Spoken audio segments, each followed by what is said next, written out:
So believometer is like a speedometer. Yeah. Yeah. Uh, It means like the minute you said meter, that yeah, visual popped up in front of my mind's eye that, oh, I believe in this thought this much or this much or this much. exactly. Yeah. Hello, I welcome everyone to the Couch Therapists, a podcast by Aham Center for Therapy. Yes. And like always, we have Miss Ishwari, Hi. our couch therapist, and I'm Richa. Mhm. And today is one of those episodes I've been longing to record. So let me quickly tell the audience about what we are recording today. So Yes. we are going to pick up one case and we Which will is be exploring. hypothetical, by the way. Oh yes, thank you. Completely hypothetical. Any It is like coincidence? a Hindi series, any resemblance is purely fictional. All characters are purely fictional. Yes. Any resemblance is purely Oh coincidental. yeah. Okay. So what we're going to do is pick up one case and explore it from different lens Yeah. of different therapies. Yeah. This is something that most of the psychology students or at the beginning of their career are struggling with, Hmm. right? So this is our effort to just bring Bridge that in. gap. Yeah. Yes, absolutely. So I'm very excited. Let's go. Let's go.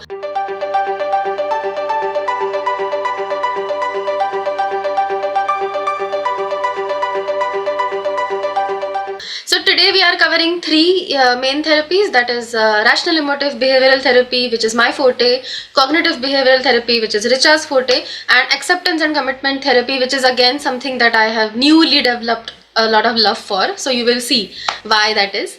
So these three therapies will be covered today, and then the remainder ones will be covered next time.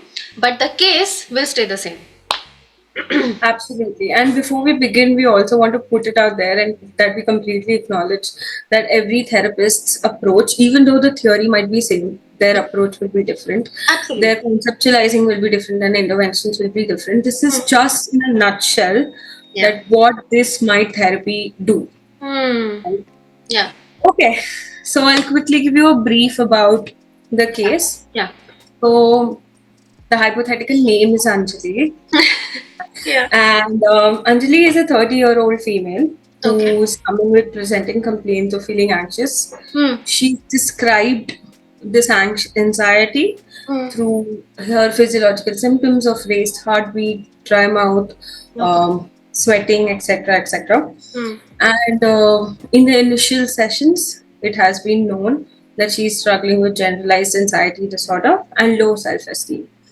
She Hmm. has been experiencing difficulties in her relationships and at work Hmm. and has constant fear of making mistakes Okay. and being judged by others.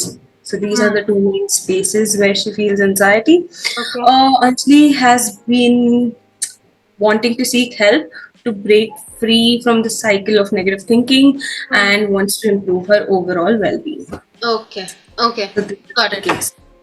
Right. So to give a quick recap, the therapist in the first setting has made a diagnosis of generalized anxiety, but it's still first second sessions made still hypothetical. You're still confirming it as sessions go by, but the symptoms definitely align with anxiety, and she's saying that the two areas where it turns out to be the most detrimental is work and her personal relationships. Correct. Okay, all right. So should we start with REBT? Yes, absolutely. Let's do it. Okay, so for the people in the audience who absolutely don't know what REBT is, the full form is Rational Emotive Behavioral Therapy. The name is quite a mouthful, but essentially this therapy focuses on how any person's thoughts, emotions, and behaviors are all interlinked, and the therapy heavily relies on the underlying thoughts behind any emotion. So I think, Richa, what I would like to do here is I'll first cover what questions an REBT therapist might ask Anjali in the maybe initial few sessions, and then I will quickly move on to the treatment. Yeah, ठीक है? let's do it. Okay, so I think the first session would go again in collecting a lot of information. But if Anjali were to come in for a second session, an REBT therapist would then start to explore a little bit around the theme of her thoughts. As I said before, that it is a cognitive therapy, it heavily relies on thoughts. So I would try to ask her what are her thoughts regarding to her anxiety, so that I can understand what approach and what attitude she holds about her own symptoms. I would also try to understand her thoughts around the work, certain situations which are most commonly the ones that she encounters at work, about which she feels anxious, and definitely her thoughts about herself, her relationships, all of which will definitely then form a nice little crochet of, her thoughts. Yeah. So that would be the very first thing I would focus on. The second thing that I would really ask her is what she does to manage that anxiety as of now, or how does it otherwise, even when she's just by herself, how does it come out for her? Right. And REBT has a very interesting term called action tendencies.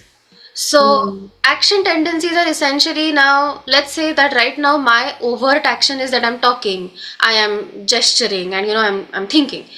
But my internal action tendency could be to get up and get a glass of water, or it could be that hey, I just want to go on the sofa and chill right now.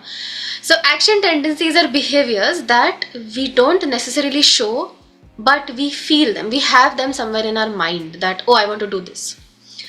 So I would really check for Anjali's action tendencies of anxiety, because this is mostly when an REBT therapist finds out if there are any self-harming tendencies, if there are any urges to cope with the anxiety in a not so healthy way. So she might say ki, I often feel like I am on the train station, and what would happen if I would just jump in front of the train right now? Would that get me rid of all this anxiety that I'm feeling? This is, of course, a very, very intense, extreme scenario that I depicted. But a simpler action tendency could also be that I just want to run away from work. Like, I get to half of the day and then I just can't stand being there and I want to get away. But of course, I can't because it's a professional setup. So, action tendencies, an REBT therapist would focus quite heavily on that. And then the final thing is REBT being a very present oriented therapy, it may not dig too much deep into her past, her childhood, and her experiences growing up. But the therapist would definitely ask her, or I would definitely ask her, are there certain instances from the past that are very much alive for her in the present today that she thinks have a link to her anxiety, Oh, right? So the thing to know with REBT is that it's an active directive approach, which means that neither the therapist is going to be the one who's only speaking nor the client. So there will be a healthy give and take. amazing. I think the idea of action tendencies stuck with me right now while you were speaking, because it really took me back to Freud's idea of id, Yeah, that what do you yeah, really want to do? Like, exactly. what is that desire? Hmm. And I know a psychoanalytic approach would see this differently, and we are going to talk about it in the Yes. coming episodes. But Yeah. it's really interesting that it focuses Hmm. on the action tendencies and then actually works on it. Yeah. So, um, now that you've conceptualized the case, if you could Hmm. probably give us one intervention that would work Yeah. with Anjali here. Yes, yes, absolutely. So the third or the fourth session would maybe the very first intervention that I would use is help her see how her thoughts are feeding into her emotions, and Nice. thereby making her get that empowerment and that hope that okay, if it is my thoughts in addition to whatever situations that she is a part of, it's both that is ultimately causing this emotion that I'm feeling, then I have some say in how I'm feeling. So my very first intervention would be to make her aware of these connections, these links, and then very soon I would follow it up with offering her certain ways to look at her own thoughts. Right. Because like I think for with all the clients that I have worked with so far, this is a very novel approach for almost all of them. That oh, I can look at my own thoughts and I have the choice to say that oh, this thought doesn't make sense. So I want to challenge it. I want to question it. So Interesting. REBT is one of the founding techniques that REBT uses is thought challenging, which is to counter and to question the irrational beliefs, to hopefully convert them into a modified helpful belief that would Right. help Anjali reach wherever she wants to reach. So another thing that I missed out on saying is REBT also focuses on goals. A lot. So I, as a therapist, would also ask her, okay, Anjali, if you're talking about the work scenario here, what is it exactly that you would like to achieve through our conversation? And then I Yes. would tie that back to her thoughts. So these would be the top two interventions that I would use. Absolutely, and I remember you teaching us in our training sessions about Yeah. how in REBT approach the therapist ties the client to Yes. Yes. The a famous stick cow like example. yeah. Yeah. So I think as a therapist, especially when I'm just starting out my career, it becomes difficult to understand where to catch hold of that because we Yeah. are trying to follow the verbal narrative of client, and then we don't know because the client has mentioned 10 things. How do we bring them to Yeah. talk about one thing in that session? So True. True. you've trained us for that, so thank you. But Yeah. I think REBT heavily focuses on that, like you mentioned, Yes. and it's a very effective way to work. Yeah. So, I have a disclaimer here that this was just like a sneak peek into REBT, and there are many, many other things that an REBT therapist would do. But to keep this in concise and tight, we are now moving on to cognitive behavior therapy, which is, I will hand it over to you, Richa. Yes, absolutely. Thank you for scratching that itch about REBT. I'm sure everybody's left more curious and wants to read more about it. Yeah. Coming to CBT, Hmm. now CBT is also a very cognitive and presence oriented therapy. Yeah. It does not necessarily dig into your past, Hmm. but the general approach of CBT is going to be to start off by looking at the symptoms. Hmm. So, how is the client presenting anxiety at this moment? Where is it affecting their body? How is it Right. affecting their emotions, their thoughts, their physiology, and also behaviors? Yeah. Because it's called cognitive behavioral therapy. So, how is the behavioral aspect showing off in their world, in their patterns today? Yeah. Also, one thing that cognitive behavioral therapists heavily say and focus on is that trusts patterns more than words. So, Hmm. if the client says that, I'm able to manage my anxiety, just also keep working on asking examples. So, a lot of examples are asked about their symptoms, about the presenting of symptoms, about their behaviors, so Yeah. that we get information, tangible information about Hmm. the patterns that is happening in their life today. So, Right. sometimes in the intake form, they might just write maybe one drink a week. But when we talk about it, we come to know that okay, maybe there's a pattern of drinking every time there's negative emotions. So that is one thing CBT heavily focuses on. After that, what it does is the first step is going to be to help client build a toolkit to Hmm. manage their anxiety. Right.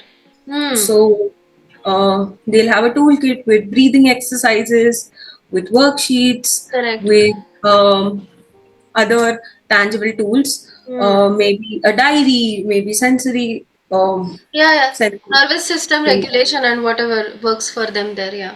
Right, absolutely. So that is another step.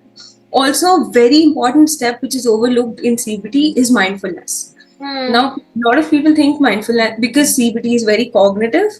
We don't focus on mindfulness. Actually, it's the step three or one third part of Hmm. CBT is mindfulness.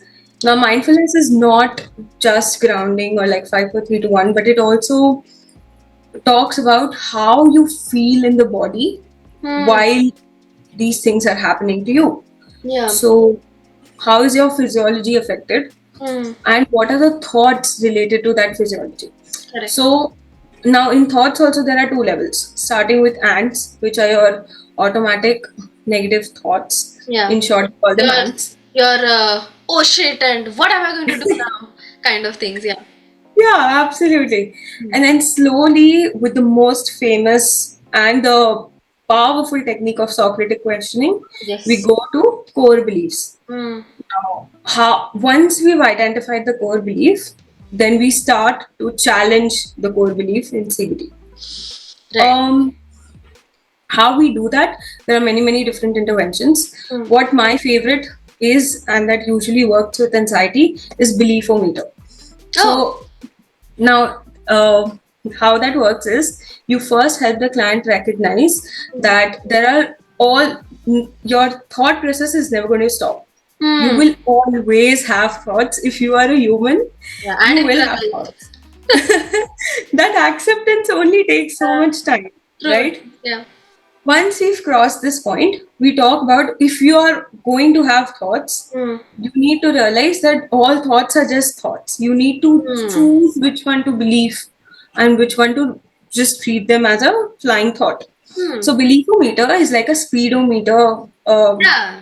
Yeah, yeah. Uh, It means like the minute you said meter, that yeah, visual popped up in front of my mind's eye that, oh, I believe in this thought this much or this much or this much. exactly. Yeah. So, on a scale of 0 to 10 or like 0 to 100, if somebody is like a car fanatic, we talk to them that okay, if this is the thought, how much do you really believe in it?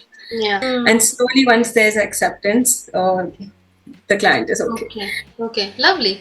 Nice. So what I thought over here was that the core belief in CBT is the irrational beliefs, perhaps in REBT. Correct, Right. correct.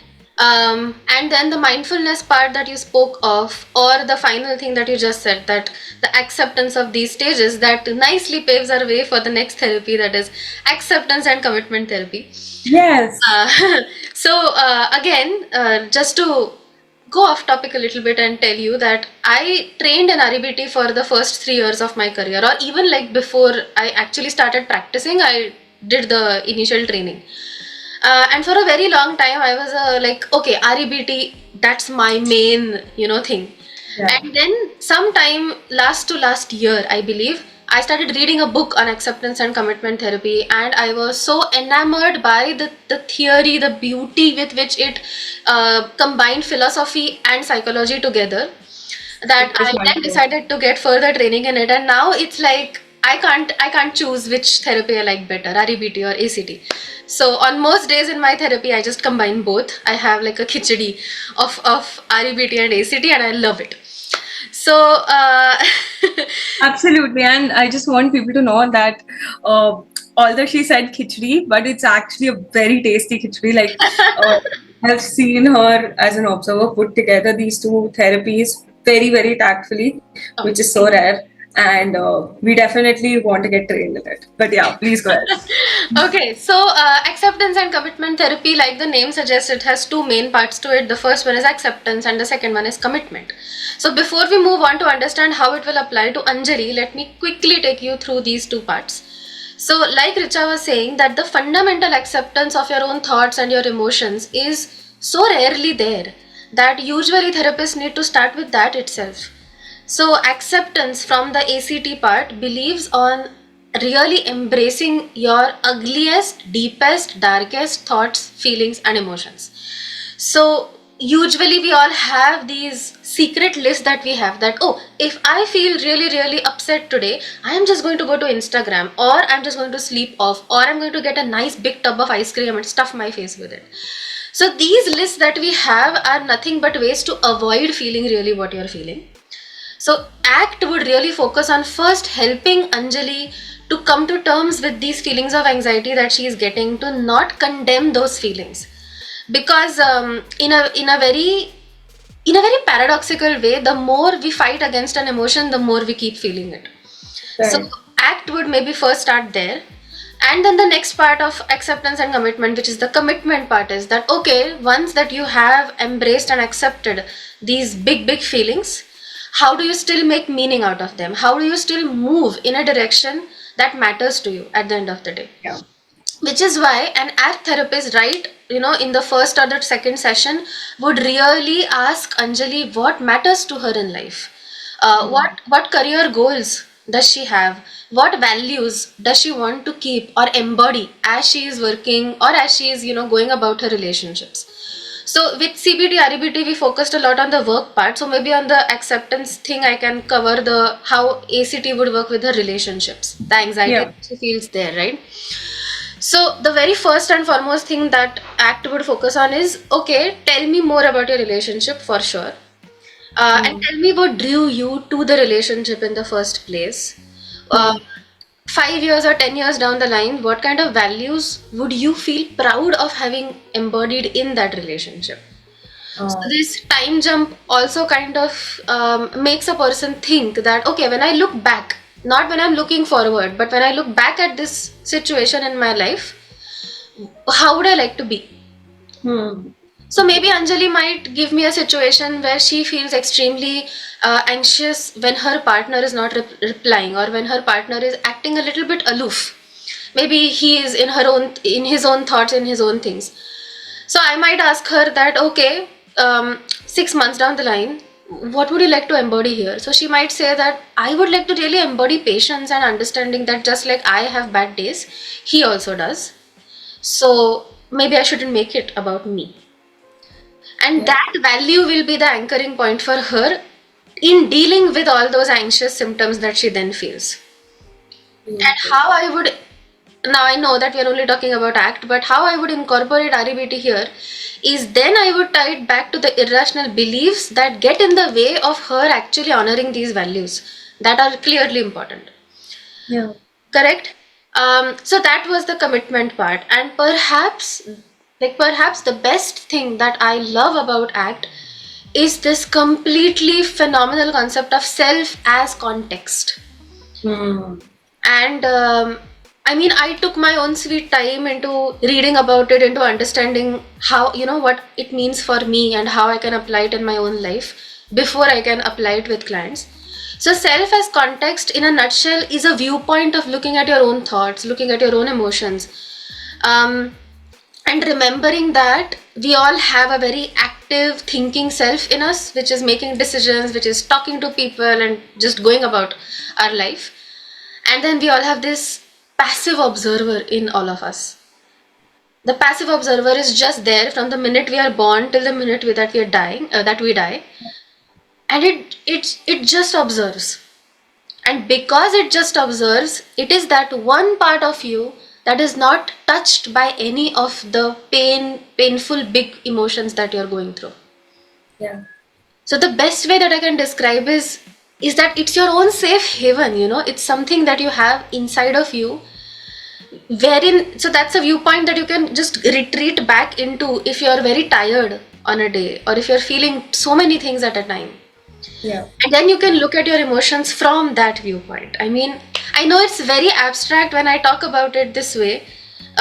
So I promise that I'll do a better job of talking about this whenever we talk about ACT the next time. But right now, this is the this is what I can say, that it is a viewpoint. So Richa, could you help me out here? Like, can you tell me how self as context makes sense to you? Absolutely. And before I go there, I just want to tell you that your passion for ACT actually is clearly shown when you're talking about it. It's so Hmm. interesting. Yeah. And like you've mentioned before, it's the closest therapy to spirituality. Yes. So Yes. self as concept, if we have to put it in um, a simpler Hmm. word, you Please. know, do we remember ourselves? We remember talking to ourselves, be being mindful of what we want to eat. So Hmm. imagine you want to eat a packet of chips, and Hmm. suddenly, if you have been somebody who's been mindful of eating junk food, suddenly there will be a voice. Do you really want to eat it? Hmm. Now, Hmm. what is this voice? Okay, because Yeah. you only have one voice. So what is this other Other. person talking? Hmm. This other person, because you're hungry, there shouldn't be other person talking to you, right? Hmm. But there's this one voice, like you said, which is devoid of any feelings, emotions, or even cognitions for that matter. Hmm. It's just somebody who gives you a third person POV, which we want sometimes from the outside, but you Yeah. have it inside. Oh yeah. So Lovely. it's basically like that little voice inside of you who Hmm. does not have the amygdala, who does not have the feeling center, Yeah. which basically very rationally tells you that, hey, Hmm. remember, this is your value, this is you wanted to something that you wanted to follow. Hmm. Do you still want to go ahead with it? It won't tell you do this or do that. It'll Yeah. just be the questioning center for you. Yeah. Or So even if, like, I mean, I like how you please correct me conceptualize if I'm that. wrong. Yeah. No, no, no.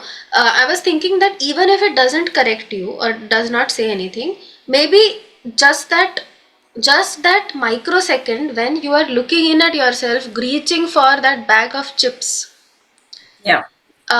So for Anjali, maybe if I had to use self as context with her, you know, I would maybe ask her to get into her body in a minute, in a moment where Mhm. she is furiously texting her partner that I haven't heard back from you in 2 hours. Where are you? What are you doing?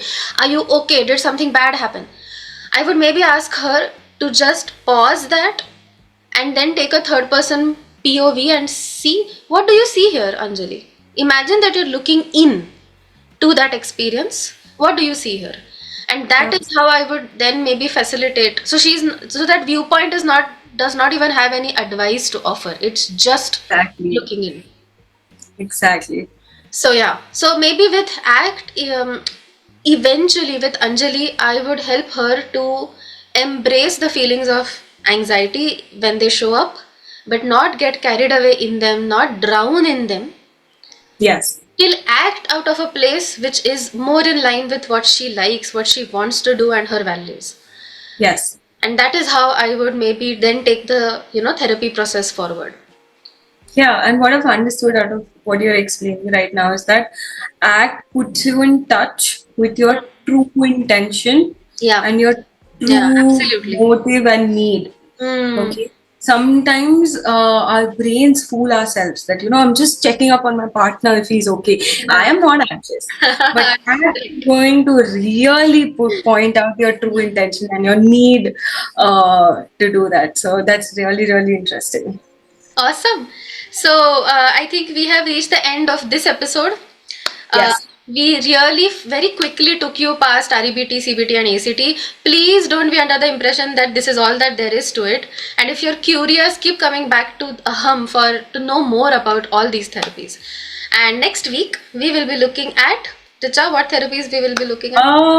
You will get to know next week. But please be excited and curious, and we have so much fun shooting this, and we hope that you have so much fun looking at it as well. Yeah. So, signing out, your couch therapist. Thank you for staying with us. Bye. Bye bye.